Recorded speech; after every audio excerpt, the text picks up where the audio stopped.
Nós também temos fashion show para Dia de Mama. Meu design está focus sobre African prints. Dus tour é paia está atrás de African prints. Ele está dia 10 de Mei, já sabe o. Está focus para Dia de Mama.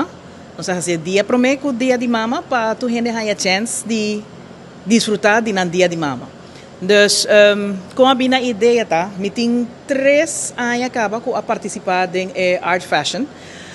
Então, danke na meneer Tito Bolivar, echt a puxar-me para me sair da minha comfort zone e começar com art fashion.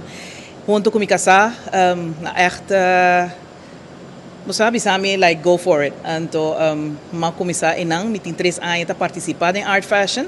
Então, aqui me diz, well, ok, me quero fazer fashion show riba mi mesmo, então mas correr dia de mama para fazer isso aqui. Agora que atualmente me tem 10 modelos, me a invitar 2 outros artesanos que tá marou e potpourri, não também estrenar não acessório não também e depois tá é paia não.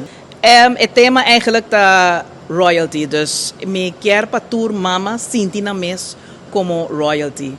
Dus kubota mama young of mama experiencia, mama wela oma tem algo para tu gente. Então me quer para tour sinti na mes. Ora que não viste é paia de Imperial Designs, me quer para não sinti, mané que não tá echt royalty.